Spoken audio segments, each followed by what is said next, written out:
Hi everyone, this is the U.S. history recording for the Unit 6 modified test. In this test, you will see 30 questions. I'll be reading the questions and the answer options to you. In the test, please remember as you take your unit test, save your answers as you go and then submit for grading. We always recommend that you stop to record what you are writing as your answer for every question should you have a test submission error and you do not have your work saved or something should happen like the power goes out or you lose internet access. That's something that you should always be doing.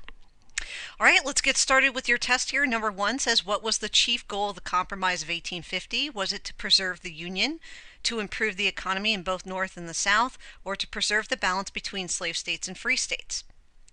Number 2, what theory supported by Congressman Stephen Douglas would allow the people of a territory to choose by vote if a territory of the United States would be slave or free? Was that legislative options? Was it called popular sovereignty or territorial rights? Number 3, what political party was formed by uniting several northern anti-slavery coalitions or groups or partnerships? Democrats, the Know-Nothings, or the Republicans? Question number 4, which group describes the elements of the Supreme Court decision in the Dred Scott case? Group A, slaves were not citizens, slaves could not bring lawsuits, slaves were property, or government could not restrict slavery. Or was it Group B, slaves could bring court cases, slaves could determine whether slavery was permitted, slaves would continue to be counted as 3/5 of the free population, or and this last one, government could require a balance between slave states and free states. So you're choosing the group that better describes the outcome of the Supreme Court case, the Dred Scott case, Group A or Group B. Number 5, what helped bring Abraham Lincoln to national prominence or national awareness? Everybody knew who he was. His efforts to abolish slavery, his debates with Stephen Douglas, or the Dred Scott decision. Number 6, what was not an element of Abraham Lincoln's platform in 1860? Stopping the spread of slavery, passing a Homestead Act for Western settlement, reducing tariffs on foreign goods. Number 7, which state was the first to secede and on what grounds or why? South Carolina, because it felt the federal government violated its obligations to the states. Virginia, because it wanted to be the home of the Confederate capital. South Carolina, because it wanted to attack Fort Sumter. Number 8, which is accurate in regards to the North's and the South's strengths at the beginning of the Civil War? The first option, the North's well-established government gave it a distinct advantage. The South produced the vast majority of food crops in the United States, or the North had numerous experienced military officers to lead its army. Number 9, how did the Civil War begin? With a Confederate attack on Fort Sumter, South Carolina, with a battle in Charleston Harbor, or the last option, with a Union attack on Fort Sumter, South Carolina. Number 10, what did Abraham Lincoln learn as a result of the first Battle of Bull Run? That the South was stronger than he thought, so the war could take longer than he had expected. The North was stronger than he thought, so the war would end faster than he had expected, or the North did not need as many troops as he originally thought. Number 11, what combined factors created the single bloodiest day in the American history at the Battle of Antietam? Marching troops forward in close order against newer, more accurate weapons, amassing the largest armies ever in one place, or the last option, Confederate troops expertly using guerrilla tactics. Number 12, how did the Emancipation Proclamation change the meaning of the Civil War? The goal of the war changed from freeing slaves to eliminating slavery in the new states and territories.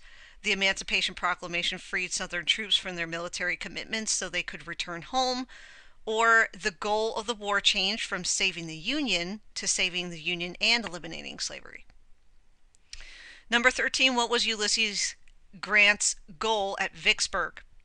To reduce the size of the Confederate forces by killing as many soldiers as possible, to show Abraham Lincoln that Grant should become commander of the Union Army, or to starve the city into submission and gain control of the Mississippi River.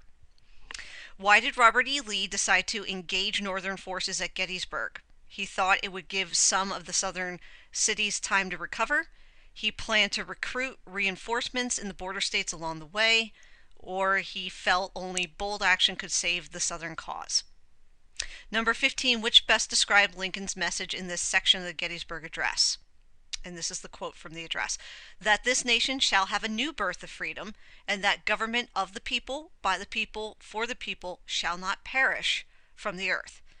The nation would soon form a new government, democracy in the United States would last, or an educated citizenry was essential to freedom. Number 16, President Lincoln was very pleased with General Sherman's Southerners were not. Which answer describes why?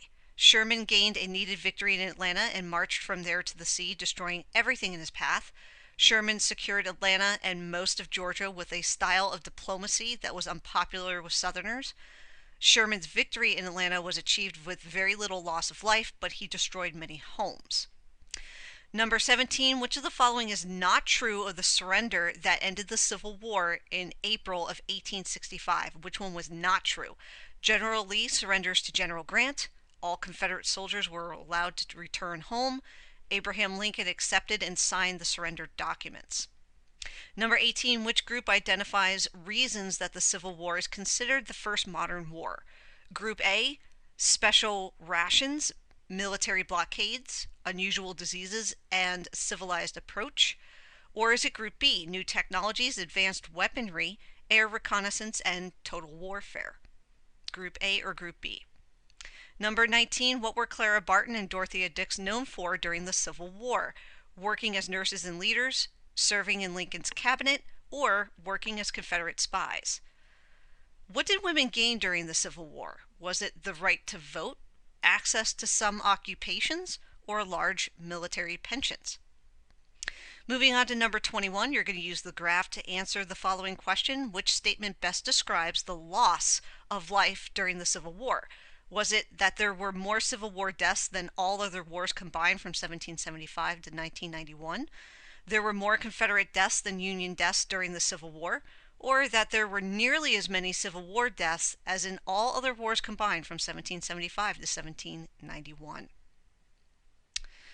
Number 22, what was Andrew Johnson's Reconstruction plan? Was it to have the federal government guarantee political rights to African Americans, to allow amnestied white male Southerners to vote for new state constitutions, to broaden voting rights to include freed slaves and all women? Number 23, the formation of white supremacist groups was one problem that began during Reconstruction. What was another? Passing the black codes that restricted the rights of African Americans, raising federal funds to support the economic well-being of blacks, reducing the size of the federal government. Number 24, how did party leaders resolve the disputed results of Rutherford B. Hayes' election and Southern demands for removal of troops in the South? Was it by disapproving both through the Compromise of 1877, by approving both through the Compromise of 1877, by agreeing to Hayes becoming president in exchange for continued federal involvement in Southern governments? Number 25, although Reconstruction failed to accomplish many of its goals, which of the following was one success that the Reconstruction era did have? Was it freed slaves were able to achieve economic stability, equality to their white counterparts? Blacks achieved and maintained equal levels of political participation, or Southern states were reincorporated into the Union? Read the passage below and answer the following question. After reading this clip from a primary document, a letter written by Abraham Lincoln, what did the president believe was the most important purpose in fighting the Civil War? It says, I, President Abraham Lincoln, would save the Union. I would save it the shortest way under the Constitution. The sooner the national authority can be restored, the nearer the Union will be the Union as it was. If there be those who would not save the Union unless they could at the same time save slavery, I do not agree with them. If there be those who would not save the Union unless they could at the same time destroy slavery, I do not agree with them. My paramount, most important object in this struggle, the Civil War, is to save the Union, and is not either to save or destroy slavery. If I could save the Union without freeing any slave, I would do it. And if I could save it by freeing all slaves, I would do it. And if I could save it by freeing some and leaving others alone, I would also do that. What I do about slavery and the colored African American race, I do because I believe it helps to save the Union. And what I forbear or refrain from doing, I forbear because I do not believe it would help save the Union. I shall do less whenever I shall believe that what I'm doing hurts the cause, and I shall do more whenever I shall believe doing more will help the cause. I shall try to correct errors when shown to be errors, and I shall adopt new views so fast as they shall appear to be views.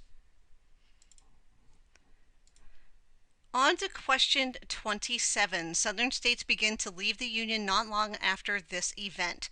The fighting at Fort Sumter in South Carolina, the Battle of Gettysburg was lost by the South, or the election of Abraham Lincoln. Number 28.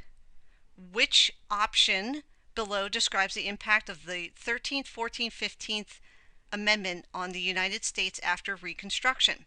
The laws gave land back to African Americans by taking it from former slave owners, making African Americans wealthy in the South. The amendments were rarely enforced in the South, and African Americans did not experience legal equality until the 1950s and 1960s. Or the last option, the country became divided, resulting in African Americans finding equality only in the South.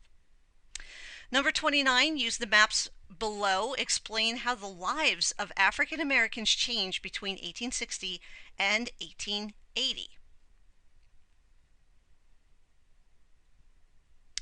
Your last question on the test is one that focuses on our character trait for Unit 6, self-discipline. In this unit, we have seen many examples of individuals showing self-discipline. Remember, this means to demonstrate hard work in controlling your emotions, words, actions, impulses, and desires, giving your best in all situations. Give an example of self-discipline during this time period in Unit 6 that we have studied. Explain who has shown self-discipline and which event or situation he or she demonstrated this character trait. Or you can choose to describe a time when you yourself have shown self-discipline. If you don't have a personal example, explain an example from your community. Your example can come from possible topics such as politics, education, business, or from your local community. You'll notice it says page 1 and page 2 here on the test. Please ignore this. Your test actually ends here at question 30, and you do not need to click on a second page. There will be nothing there for you. Please always remember to save your answers as you go and submit for grading. Thanks so much, and good luck on your test.